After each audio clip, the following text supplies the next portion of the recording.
Hello and welcome to Encouraging Others in Loving Jesus. My name is Kim Smith. I am the host of this podcast and we're on episode 369. For all who think they are too far gone. Have you ever felt that way? Have you ever felt that you were too far gone for something, whatever it might be? In today's case, we're talking about too far gone for God to ever save you and use you. But some people may think of it for other things, where it might be that they have made decisions that have burnt so many bridges that they believe that it is not possible that they could ever come home, so to speak. That they have alienated their family, they've alienated any friends that they had, and they just feel as though there's no way that they could ever see restoration in those relationships. In this week's podcast, we're talking about one of the most evil men in the history of the people of Israel. I mean, as a king, he ruled in the southern kingdom of Judah toward the end of their time in the Promised Land before they were taken into captivity. And he began his reign at 12 years old, which that in itself is just unbelievable. But then he reigned for 55 years. And almost all of that time, he reigned as an unholy terror. That's the reason last week when we talked about him, looking only at the account listed in 2 Kings, I had us pray for those who in this day, in this modern time, are living under rulers such as this one. In the countries where if you are known to be a Christian, you can be executed on the spot.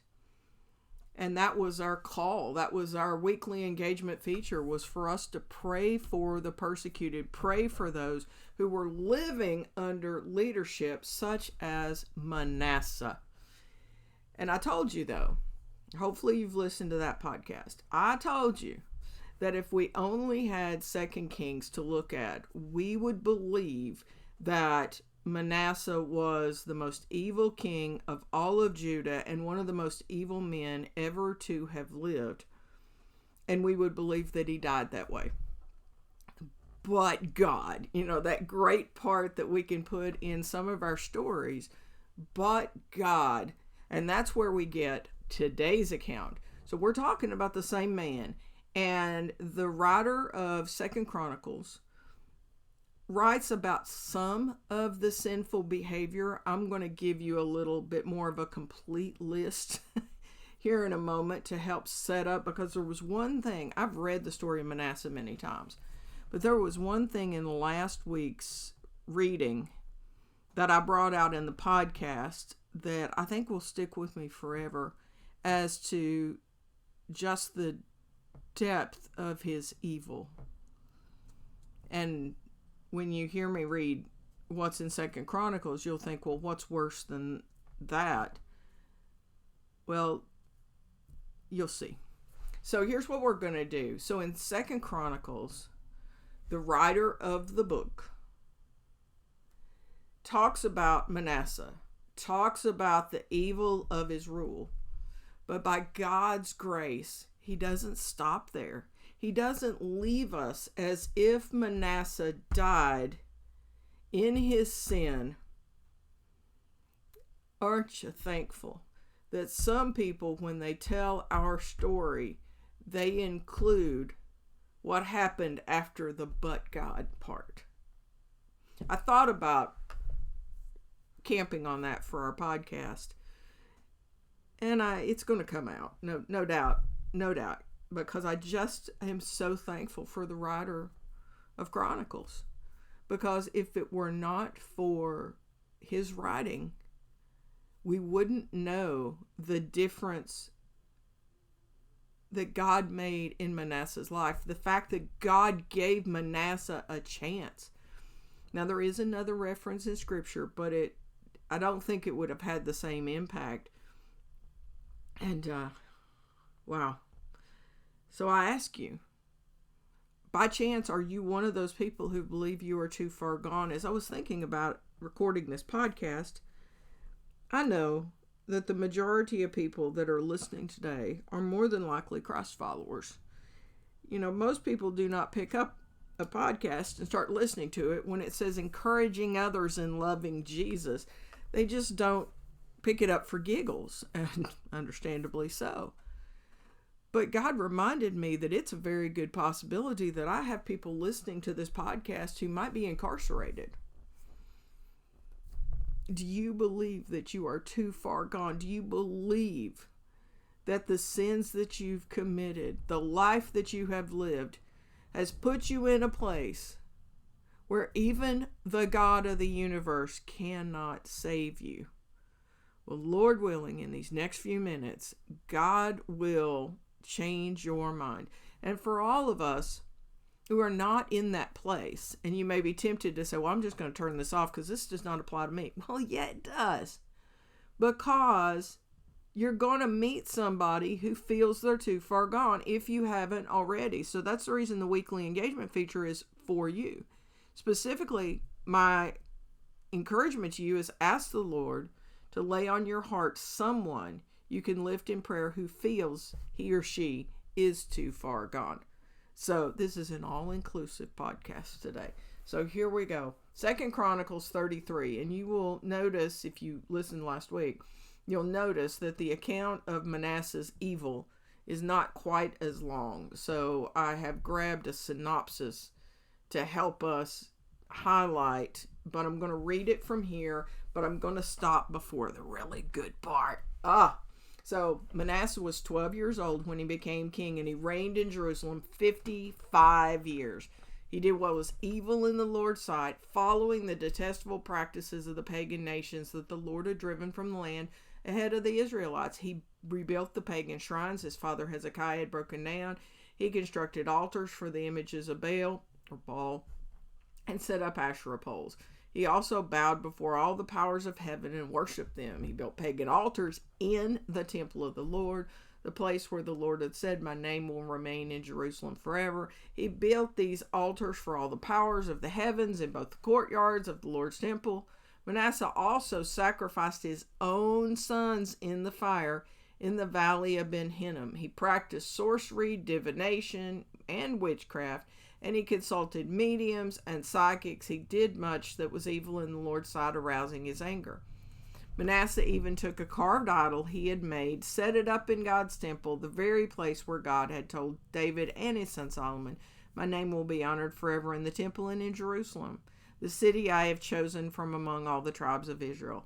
If the Israelites will be careful to obey my commands, all the laws, decrees, and regulations given through Moses, I will not send them into exile from this land that I set aside from your ancestors. But Manasseh led the people of Judah and Jerusalem to do even more evil than the pagan nations that the Lord had destroyed when the people of Israel entered the land.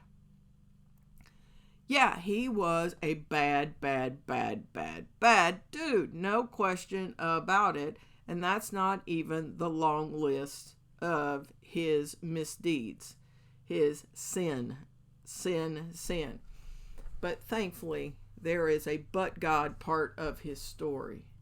But now let's look. Let's just do a quick overview of his list of offenses up to this point, so that we can get this in perspective, so that if you think you've gone too far, if you look at his list, how in the world, if God was still giving Manasseh a chance, how in the world could you possibly believe that the Lord would not give you a chance?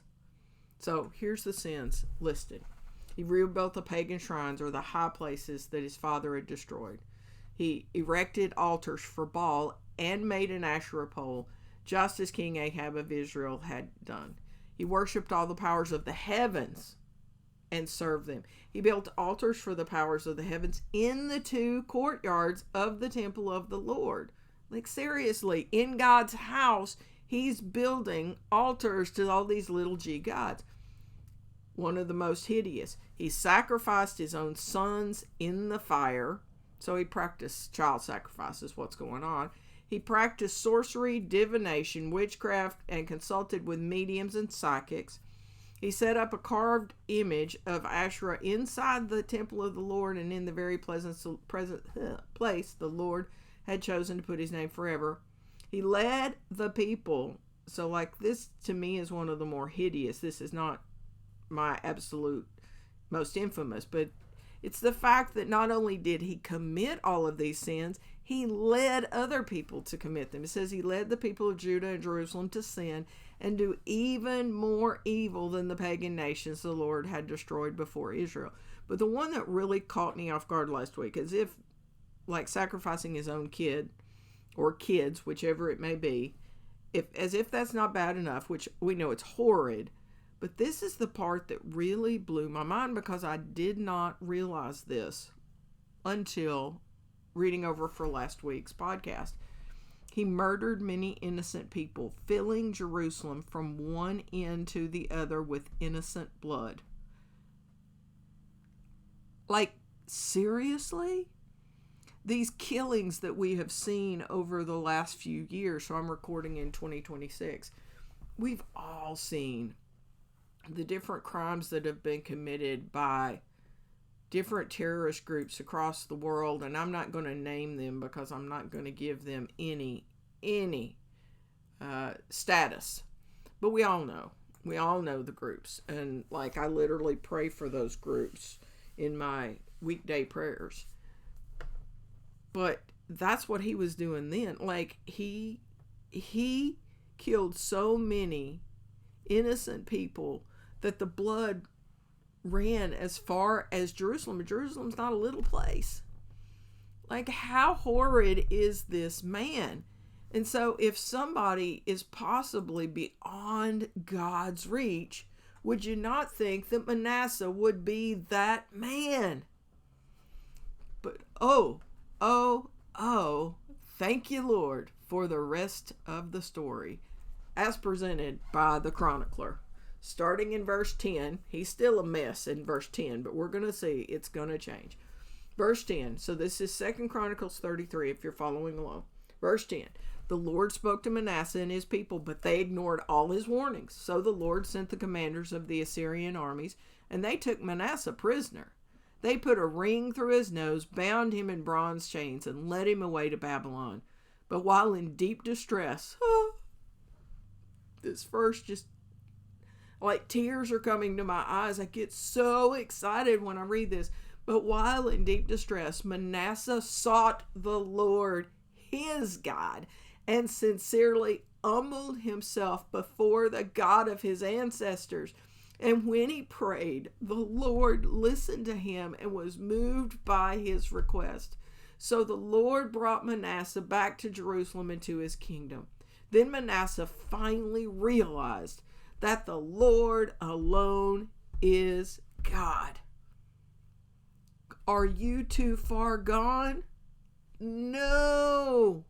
If you chose to listen to this podcast today, I know that God is working in your heart. And just like Manasseh, you do not have to be taken as a physical prisoner to another land in order for God to be working in your heart. And if you chose to turn on this podcast today, I have no doubt that God is knocking on your heart.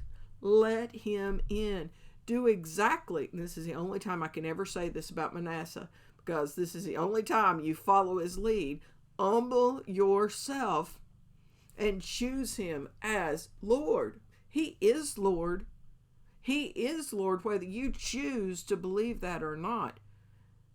Paul writes in the book of Philippians that there will be a day where every knee will bow and every tongue will confess that Jesus is Lord.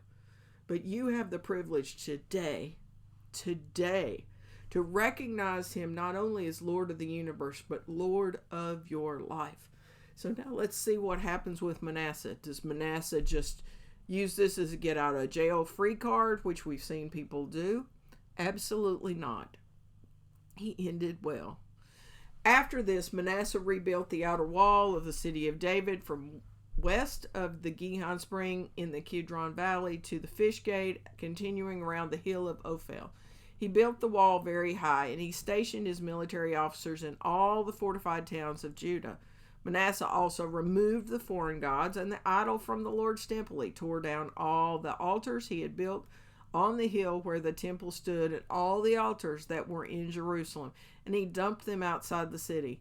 Then he restored the altar of the Lord and sacrificed peace offerings and some thanksgiving offerings on it. He also encouraged the people of Judah to worship the Lord, the God of Israel. However, the people still sacrificed at the pagan shrines, though only to the Lord their God. We'll come back to that. The rest of the events of Manasseh's reign, his prayer to God, and the words the seers spoke to him in the name of the Lord, the God of Israel, are recorded in the book of the kings of Israel. Manasseh's prayer, the account of the way God answered him, and the account of all his sins and unfaithfulness are recorded in the record of the seers. It includes a list of all the locations where he built pagan shrines and set up Asherah poles and idols before he humbled himself and repented. When Manasseh died, he was buried in his palace. Then his son Amon, became the next king. What a story! And if we didn't have this other account, we wouldn't know about this. We would have no clue of just what it took to get Manasseh's attention, and the fact that when God got his attention, he didn't just continue to do the rebel yell, but instead he humbled himself. He repented. In other words, he turned from all of the sin. And we've already read the list. He had a lot of sin to turn from. And then he started to try to do what the Lord wanted and to lead the people right. But the sad thing, of many things, is in verse 17. The however statement. However, the people still sacrificed at the pagan shrines, though only to the Lord their God. So, what do you think? So he's been reigning about 49 years at the time that he has this miraculous conversion experience. So for 49 years, he's been leading them down a dark path. And he's been providing for them all the naughty, nasty tools to worship idols, to do evil, to all of that. And then on a dime, it seems to the people, Manasseh goes from full steam ahead, charging hell, to full steam ahead, going the opposite direction. Well, if you're in his kingdom, if you're in his inner circle, if you're just like, what in the world just happened? And you're trying to figure out, is this for real, or is he just trying to play with this God of Israel? You don't know what's going on. And then the fact that for so long he had built into their culture all of these evil practices. They didn't all have that same experience as a prisoner. They didn't all have that opportunity to see God clearly. And so they didn't all change. They didn't all turn. They kind of turned a little because it seemed that was the direction Manasseh wanted them to go. But it's not like it was a full heart turn. And that's a shame, because what we're going to see is when we go to Amon, which is his son, he just was evil, just like his dad had been. But you got to remember that Amon, you'll find this out next week, but he was 22 years old. So if he's 22 years old when he becomes king, he's lived the majority of his life with his dad showing him how to do wrong, evil, darkness. And then when he's in the late teenage years and early 20s, then all of a sudden his dad has this miraculous turnaround. Well, Amon didn't turn around with him, sadly, and we're going to see that. And that is one of the absolute dangers of choosing the life of darkness, is not only, you may or may not have opportunity to turn around yourself if you don't turn around today when the Lord is knocking on your heart. But you've got to remember that as you walk through the darkness, you are leading others down that same dark path, and they may not turn around even if you take advantage of the opportunity. So, are you someone who believes you are too far gone, that God absolutely has given up on you? Well, if you are hearing the sound of my little country voice, you are not too far gone, because God is still knocking on your heart. I grew up in a Baptist church in Kentucky, and there are many, many reasons where I'm very, very thankful for my heritage. But one of the reasons I'm very thankful were the hymns that we sang in the congregation, especially for the invitation time. Because even now, long past my childhood years and even long past my Kentucky roots, I still, when I'm doing a lesson like this, those type of invitation hymns are what come to mind. And this morning as I was getting ready, I started singing in my head, "Come home, come home, ye who are weary, come home. Earnestly, tenderly, Jesus is calling, calling, O sinner, come home." And that's exactly what he's saying to you. Come home. But do it now. Don't wait. Don't think that just because God is knocking on your heart today, that you can just continue to walk in darkness and he'll continue to knock. Because one of the many things I've learned in my life is that God lets us make our choices. And if we continue to choose to walk away, that knocking very well may become faint. And then that knocking will not be knocking anymore. And you truly will split hell wide open. May today be the day you follow the example of the latter Manasseh and humble yourself and pray and seek his face and turn from your wicked ways. Today is the day of salvation. You can click on the link below that says, let's see. I was trying to remember exactly. I want to begin a personal relationship with Jesus Christ. That will take you to a website that gives you some information, or you can send me a message. And encouraging others and loving Jesus at gmail.com. I would love to talk to you about it. Or you can reach out to one of your friends who you know has a personal relationship with Jesus and say, hey, I know that I have lived for myself, but today I want to choose Jesus. And Lord willing, they can lead you in that direction. You can go to the very bottom of the show notes and you'll find the QR code to get to all 369 episodes. And I'm going to close with a verse from where I'm teaching in the book of Jeremiah for my Sunday school lessons. Been in Jeremiah now for a little over a year. And of all the verses, and there have been many that have touched my heart, one that I had heard before but's really been ringing over the last week or so. It applies so perfectly to today's lesson. And I speak this to you as we close. This is from the Lord as he was speaking to the people who some had been taken into captivity at that time. Some were still, hadn't quite made that journey, but he's speaking for where they would be in the future. And the fact that there was going to be a time where whoever was alive would return to the land. And that's where you get the famous verse, "For I know the plans I have for you, declares the Lord." But just past that verse, you have this little nugget that is so, so, so very important. And it's Jeremiah 29:13. Please hear these words from the Lord.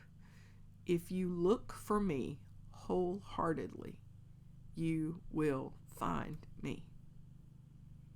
please look for him. And remember, it's always a trust and obey kind of day.